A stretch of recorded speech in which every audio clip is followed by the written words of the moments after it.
E se eu tivesse descoberto isso no começo do jogo ou no meio, seria muito mais legal, eu torceria muito mais pelo Cliff. Você que ficou curioso para esse vídeo, para saber alguma coisa da história, eu imagino que você não entendeu, mas calma que não foi só você. Eu não entendi, 99% das pessoas que jogou provavelmente não entendeu, sabe por quê? Porque a Pearl Labs não quis contar a história, e acreditem, ela é boa para um caralho. Sabe por que o Cliff não tem expressão? Parece uma batata zumbi sem sentimento? Isso tem sentido. Você já reparou que muitos NPCs têm mais expressão do que o Cliff? Muitos dos companheiros dele do acampamento, os outros Greymans, têm muito mais expressão e vida do que ele. Isso tem um motivo. Acreditem, até em coisa boba eles conseguiram dar um motivo na história e eles não contaram. Por exemplo, salvar o gatinho de um telhado, dar uma esmolinha pro mendigo, limpar a chaminé. Você acha que um cara que nem o Cliff, com a habilidade de luta que ele tem, era para estar fazendo isso?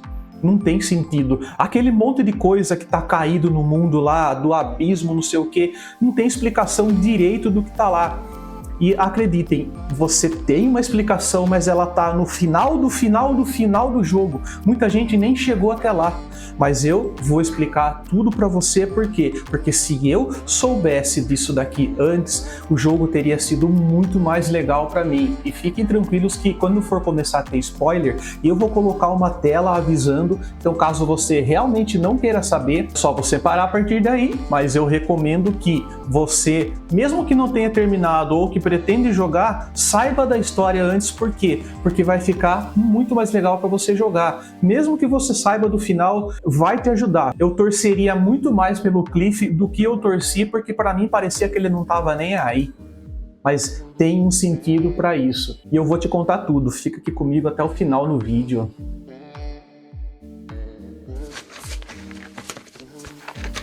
Galera, a história desse jogo ela é contada de forma toda errada pra gente.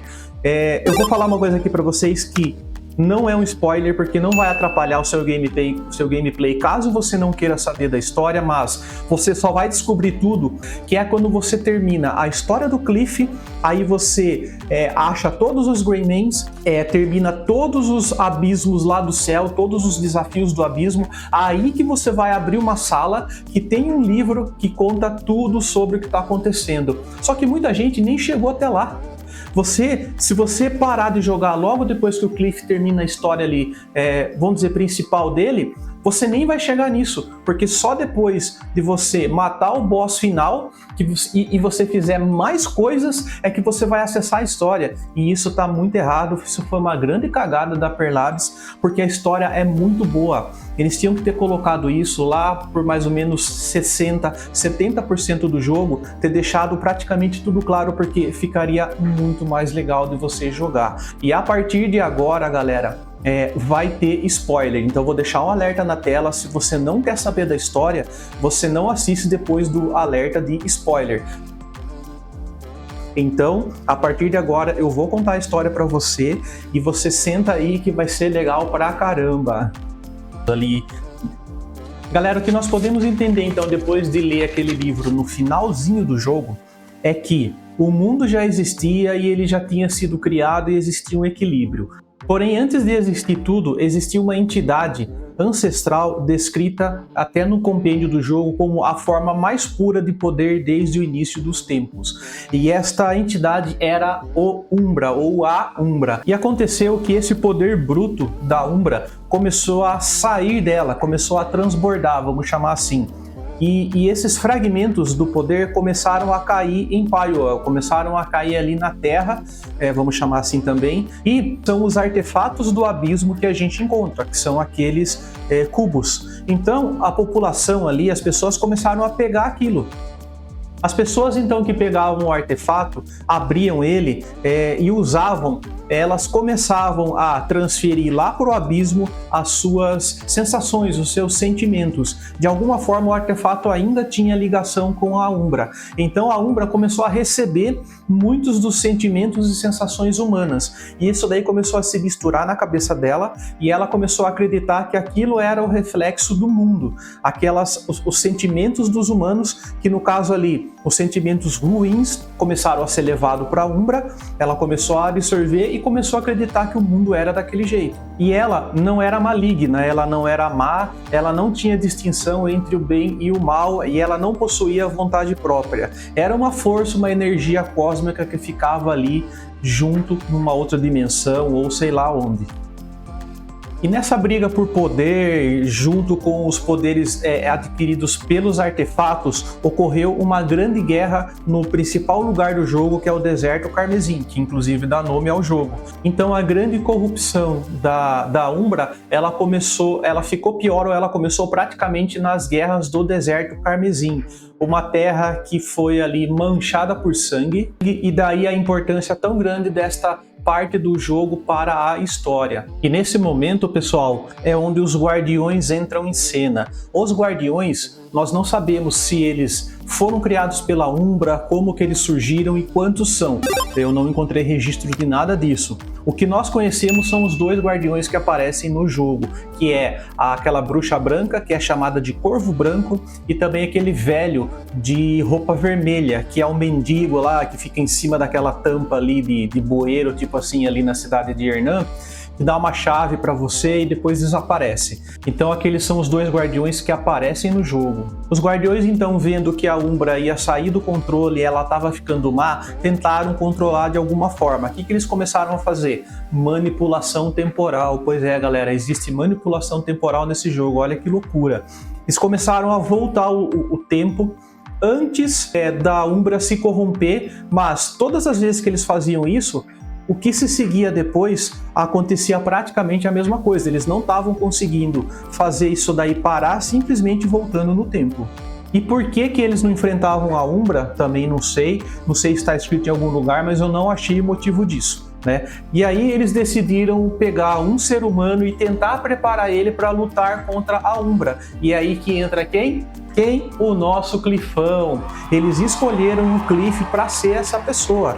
Por que o Cliff foi escolhido? Foi porque ele tinha já uma habilidade grande de combate. Ele já era bruto, ele já era cavalo no combate.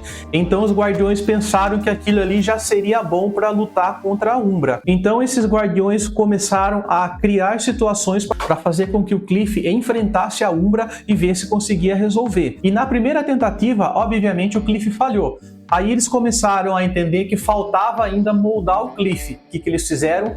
Voltaram no tempo para fazer o Cliff ir lá de novo, porque o Cliff tinha morrido na primeira vez. Então, essa volta de tempo eles começaram a chamar de ciclos.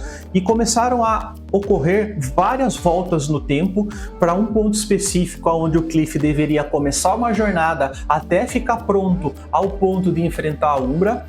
Só que não dava certo. Os primeiros ciclos, todos eles falharam. E os guardiões começaram a perceber que o Cliff não falhava especificamente por falta de habilidade técnica de combate, mas sim por causa do psicológico dele. Então, durante os ciclos, a gente descobre naquele livro lá, que está lá no final do jogo, que o Cliff, ele se corrompeu também. Então, algumas vezes ele decidiu se juntar à Umbra, outras vezes ele desistiu de medo, outras vezes ele ficou preocupado demais e não foi, outras vezes ele foi sem preocupação nenhuma. Então eles começaram a criar situações no mundo que fosse moldando a personalidade do Cliff para incluir determinados sentimentos e remover os que estavam dando errado. Então, por exemplo, ele ir totalmente sem medo, sem cautela, não dava certo, porque ele ia com muita confiança, chegava lá, ele morria por causa de falta de cautela. Se ele fosse bom demais, por exemplo, uma pessoa muito boa, ele às vezes nem chegava aí à Umbra, ele queria ajudar as pessoas do mundo. Teve vezes que ele decidiu ir junto com a Umbra, então, por exemplo, ele teve muita ganância. Então, os guardiões começaram a criar situações que removiam esses sentimentos dele. E quais foram essas situações? Fazendo os amigos dele morrer, fazendo nenhum amigo dele morrer, colocando ele em situações que ele iria ter mais coragem ou em situações que ele iria ter mais força de vontade, situações que tornassem ele uma pessoa boa, mas não bom demais para ele desistir disso daí, situações que tornassem ele um pouquinho ruim a ponto de ele não querer se preocupar só com as outras pessoas e querer salvar o mundo também. Então, toda essa manipulação e todos os ciclos temporais que tiveram foram removendo cada vez mais os sentimentos do Cliff. E aí tá a explicação por que ele parece uma batata zumbi no momento que a gente começa a jogar com ele. Porque ele já foi todo estragado, todo modificado pelos Guardiões. Depois de tanto ele morrer e voltar no tempo, ele ficou daquele jeito. Aquele ponto que nós estamos é o ciclo de número 108. No final do vídeo eu vou explicar para vocês por que desse número 108. Existe um motivo para isso daí, mas no final do vídeo eu explico. Então, quando chegou no ciclo 108, foi quando os Guardiões falaram assim: essa é a nossa última tentativa. A gente já manipulou demais o tempo e a gente já modificou muitas variáveis e mesmo assim não funciona.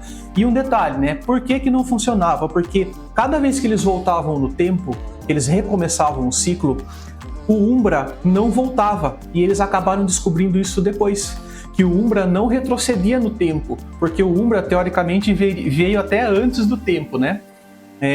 E aí o Umbra ele ia se aperfeiçoando e ele também ia aprendendo com os ciclos retrocedidos de tempo. Assim como os Guardiões aprendiam e evoluíam, e também o Cliff, a Umbra também evoluía. Então a cada ciclo que se tentava, ela estava cada vez mais forte e cada vez mais experiente. Então ficava cada vez mais difícil de matar ela. E a coisa só ia piorando. Até que chegou no ciclo 108, os Guardiões falaram assim: não dá mais, a gente não sabe mais o que fazer. O ciclo 108 vai ser o último. Se não funcionar dessa vez, a gente entrega e deu o que der, segue o mundo aí, se acabar, acabou. E se der certo, deu. E o que acontece justamente no ciclo 108?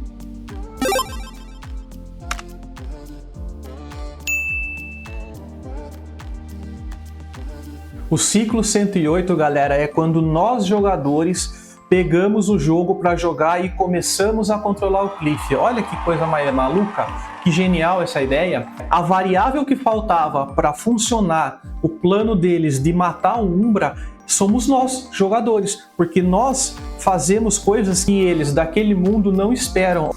Então, nós conseguimos derrotar a Umbra no final. Por quê? Porque depois de todo o aperfeiçoamento que os Guardiões fizeram no Cliff, a gente entra com uma outra variável que nunca tinha sido usada, que é a nossa forma de jogar, que é as nossas reações, que é a improvisação que nós jogadores fazemos ali naquele mundo. Por isso que nós conseguimos. E uma outra coisa importante é que os personagens principais ali, os vilões principais que a gente mata, eles são criações da Umbra. Então, aquele cara que a gente escuta muito o nome dele, que é o Caliburn, vocês lembram dele? Que ele arquiteta muita coisa, ele é uma criação da Umbra. Assim como os Guardiões escolhem um avatar, que é o Cliff, para tentar resolver, a Umbra, depois de um tempo que viu que isso daí que os Guardiões estavam fazendo, ela também resolveu escolher um, que foi o Caliburn. Tentaram acabar lá com o rei lá de, não sei se é de Delésia ou de Demenes, né, que em um determinado momento falam que ele tá mal e acho que o Caliburn assume.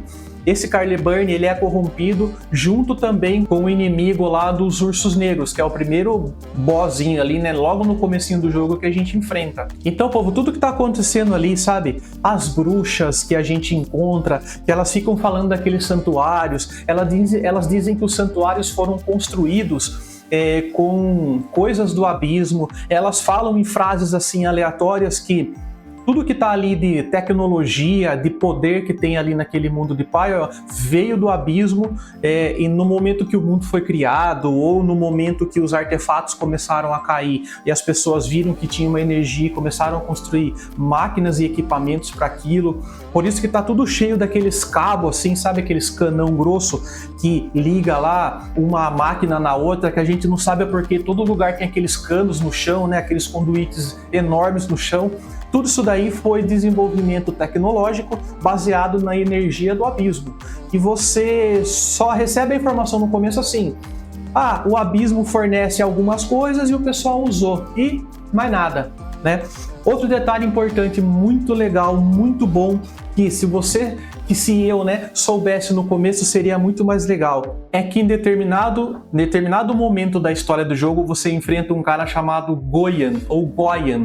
Se você reparou bem nele, você deve ter percebido que ele parece muito com o Cliff. Ele tem inclusive aquela mancha azul aqui na testa, exatamente igual a mancha que o Cliff tinha, que é uma tinta ali. Ele luta muito parecido com o Cliff. Sabe por quê? Porque aquele cara é o Cliff também. Ele é um dos Cliffs dos ciclos antigos que não deram certos. Aquele Cliff, ele participou de um ciclo aonde os Guardiões mataram praticamente todos os Greymans e deixou o Cliffão ali sozinho. Aí esse cara ficou tão desconsolado da vida que ele resolveu fazer um negócio totalmente diferente, ele resolveu não matar a Umbra, ele resolveu seguir a vida dele desconsolado, ficou meio perdido e acabou ali naquele lugar ali, naquela ilha do abismo que a gente enfrenta ele. Inclusive a frase dele lá é muito legal, né? Falando assim, você segue os mesmos passos que eu, acredite no que você está fazendo que está certo, porque ele já tinha passado por praticamente tudo, né? De uma forma um pouco diferente, mas praticamente tudo que o Cliff passou até chegar aquele momento, né? E ele se viu ali e ele viu de repente que aquele Cliff novo que estava chegando, você e eu, jogador, fosse talvez até melhor que ele. Inclusive, essa questão dos ciclos, elas têm uma imagem no jogo que, quando você olha ela a primeira vez, caso você descubra, porque é muito difícil de descobrir, tem uma contagem ali de 107 ciclos na parede, com uns tracinhos assim. Ela fica na casa desse Cliff antigo, desse Goyan. As bruxas, elas sabiam também da tentativa dos Guardiões, por isso elas ajudam o Cliff ali, colocando os equipamentos do abismo, né, as runas nas armas, porque elas também fazem parte desta vontade de matar a Umbra, de acabar com a possível destruição do planeta. Sempre é falado pelo pessoal do abismo sobre assim, o equilíbrio do abismo, tudo vai ser destruído, o mundo vai ser consumido e a gente não sabe o porquê. Então tá aí a explicação, é porque a Umbra vai acabar fazendo isso ou já está fazendo isso por acreditar que aquilo é certo devido às emoções erradas e maldosas humanas que ela absorveu devido aos artefatos do abismo que ela deixou cair dela. Cara, puta história boa, mano. Puta história boa, velho. Uma outra parte muito legal também que a gente não entende é o momento que a gente enfrenta aquela boss chamada Hexamarine, que é uma mulher, parece uma bruxa com uma roupa preta, que ela começa a falar um negócio sobre filho. Eu não entendi nada daquilo. Antes de enfrentar ela, você enfrenta um cara que é um corvo. Então você luta com ele, inclusive depois você pega um poderzinho lá de atirar corvo ali, né? Quando você bate com a espada. E ele só fica falando de não sei o que da mãe dele, de não sei o que da mãe dele. Daí depois que você mata esse cara, você enfrenta ela. Ela, na verdade, ela é uma cópia da bruxa branca, do corvo branco. E uma coisa louca é que num dos ciclos a Umbra ela conseguiu corromper o corvo branco, que é aquela bruxa branca que ajuda a gente. E quando ela corrompeu, o corvo branco se tornou o corvo preto, que é a Hexamarine.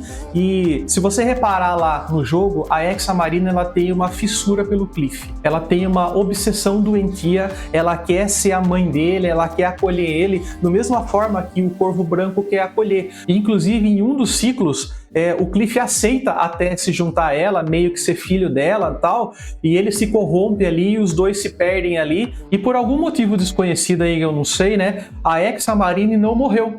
Ela não foi restartada com o início de um novo ciclo, ela acabou ficando. E numa dessas daí, ela tentando achar um cara para substituir o Cliff, de tanta fissura que ela tinha, ela arrumou aquele cara que luta com a gente antes. Ela queria que aquele cara substituísse o Cliff, só que acabou não dando certo, porque o Cliff matou, e quando a gente chega lá pra lutar com ela, ela pega e ainda fala alguma coisa tipo assim, você não conseguiu, você me desapontou, você tentou ali, eu tentei com você e não consegui, porque não deu certo ela tentar substituir o Cliff por esse cara. E, se eu soubesse disso daí, teria sido muito mais legal a luta. Mas você pode voltar e lutar de novo. Eu sei que eu posso voltar e lutar de novo, mas é legal você e descobrindo esses acontecimentos no decorrer da história, não depois, né?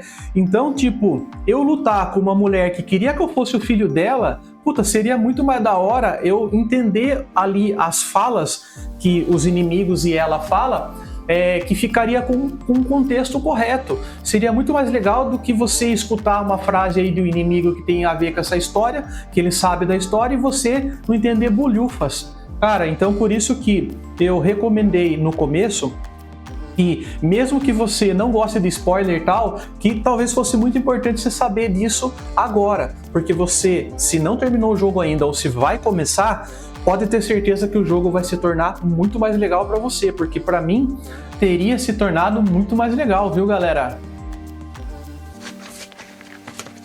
E agora, para quem chegou até aqui, vamos lá. Por que do número 108?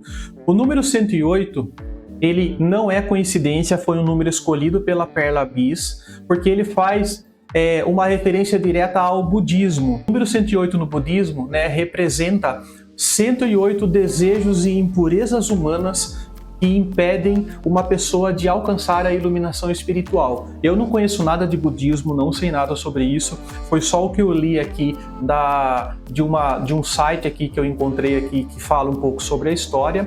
Então, é como se o Cliff tivesse que passar por 108 ciclos, porque ele tivesse que eliminar 108 impurezas do seu corpo, da sua mente, do seu ser, para que ele então atingisse a iluminação espiritual ao ponto de enfrentar o Umbra, derrotar ele, não se corromper, não cair na armadilha dele, não cair nas ofertas falsas de poder, coisas do tipo que o Umbra faz para o Cliff, que inclusive em uma ou mais outros ciclos o Cliff caiu e se corrompeu, né? O Cliff não aguentou a tentação de ter poder e acabou se corrompendo. Então, assim que ele eliminou essas 108 impurezas de acordo com essa cultura do budismo, foi quando então nós pegamos o jogo e aí então com a nossa variável conseguimos derrotar a Umbra. E agora voltando sobre o Cliff, a personalidade dele, você entende por que ele é daquele jeito esquisito? É porque ele foi quebrado, moldado, lapidado, destruído. Ele não é mais a pessoa que ele era, ele é um produto, uma ferramenta dos Guardiões. É até estranho você pensar isso, né? Mas ele foi moldado 108 vezes, de várias formas, para que ele se tornasse a pessoa ideal para matar a Umbra. Então aquelas missões bobinhas que eu falei no começo, de ajudar o mendigo, de ajudar o gatinho, é para ir colocando nele um certo grau de bondade, mas somente a ponto dele ficar pronto para enfrentar a Umbra. É até horrível de você se parar para pensar, né? Eles escolheram uma pessoa para salvar o mundo e acabaram destruindo ela, porque o Cliff não tem mais memória, o Cliff não tem mais apego direito, o Cliff não tem mais expressão, você fica com a sensação que ele não se importa com as coisas e ao mesmo tempo você como jogador tá se importando e indo lá resolver. Então assim, dá até dó se você parar para pensar. Por isso que eu falei que se eu soubesse disso, eu iria torcer muito mais para o Cliff para ele conseguir, porque depois de tudo que ele passou, que pelo menos consiga concluir o que mandaram ele fazer de forma indireta sem ele saber, né? Mesmo que ele seja uma marionete ali na mão dos Guardiões, ainda assim eu iria torcer muito mais por ele do que eu ter jogado o jogo inteiro achando que foi um erro da Perla Abyss e em outros momentos achando que não foi, mas não sabendo por quê. Então tá aí, galera. Eu tentei resumir aqui da melhor forma que eu consegui. Eu sei que ficou grande o vídeo, mas a história ela tem muitas partes ali, né? E você realmente só descobre isso no final do final, que nem eu. Eu terminei tudo e não fiz os abismos, porque é muito chato. Os abismos eles são muito complicados de fazer. Tem abismo que você precisa ter resistência a calor, tem abismo que você começa a morrer de frio. Então você já tem que ter um certo equipamento bom. Você não vai conseguir fazer isso no começo. Então você não vai conseguir descobrir essa história antes da parte final ou antes dos 30% finais do jogo. Você gostou do conteúdo? Agregou na sua jogatina? Vai jogar agora com mais informação, vai jogar sabendo de tudo que está acontecendo? Então, considere se inscrever no canal, considere dar uma força aqui pro Vecchiato, que deu um trabalhão para fazer esse vídeo. Eu tive que pesquisar em alguns sites aí, alguns vídeos para conseguir fazer um resumo aí, porque nem todos os sites ou vídeos eles falavam tudo, então eu tentei resumir aqui da melhor forma possível. Deixa um like aí para ajudar, para fortalecer, para o YouTube saber que existe público para esse conteúdo. Ativa o sininho de Belém para receber notificações de vídeos legais e importantes como esse, tá bom, pessoal? Para você que chegou até o final, que assistiu até o final, cara, meu muito obrigado, um grande abraço para você. Galera, vou deixar aqui também sugestões de outros 2 vídeos que eu fiz aqui, que são muito legais. Então, se você tiver com tempo, quiser dar mais uma força pro canal, assiste o próximo vídeo que vai entrar na sequência aqui, que ele também é muito bom e ele é feito com bastante dedicação para você, tá bom, galera? Videogame é bom demais, eu sou o Vecchiato, fica com o Pai do Céu e até o próximo vídeo.